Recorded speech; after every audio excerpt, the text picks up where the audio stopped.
Hello guys! ఈరోజు మన viewers కోసం మష్రూమ్ రెసిపీ తీసుకొచ్చేసాను. అదేంటంటే మష్రూమ్ బిర్యానీ. కుండలో చేసే ఈ బిర్యానీ సూపర్గా ఉంటుంది. ఫస్ట్ కొత్తిమీర, పుదీనా, పచ్చిమిర్చి, అల్లము, వెల్లుల్లి, గడ్డ పెరుగు వేసి వీటిని గ్రైండ్ చేసుకుని పక్క పెట్టుకున్నాను. ఈ లోపల కుండ పెట్టి దాంట్లో ఆయిల్, కొంచెం నెయ్యి వేసి సాజీరా, లవంగాలు, ఇలాచీ, చెక్క, పచ్చిమిర్చి, కరివేపాకు, బిర్యానీ ఆకు, ఎండుమిర్చి వేసి ఫ్రై అవ్వాలి. అవి ఫ్రై అయిన తర్వాత ఆనియన్స్ కూడా వేసి మంచి కలర్ వచ్చేదాకా ఫ్రై అవ్వాలన్నమాట. చూసారా, ఈ టైప్లో. ఇప్పుడు మనం కొంచెం అల్లం వెల్లుల్లి పేస్ట్ వేసి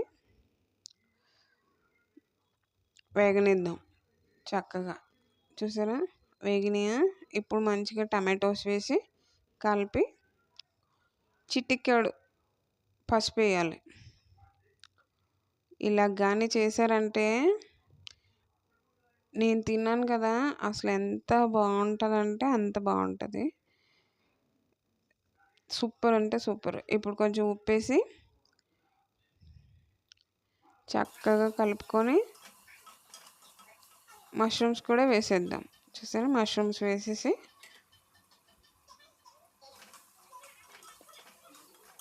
మష్రూమ్ మూత పెట్టి చక్కగా అందులో వాటర్ అంతా వెళ్ళిపోయేదాకా మగ్గించాలన్నమాట.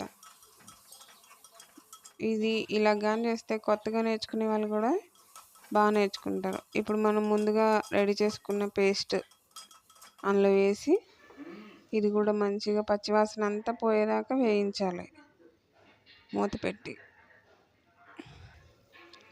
చూడండి, మొత్తం పచ్చివాసన పోయింది.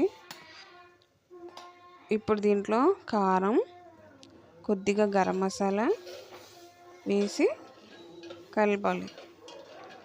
కలిపేసిన తర్వాత ఇంకా మన బాస్మతి ఒక glass rice half an hour ముందు కడిగి నానబెట్టుకున్నాను నేను.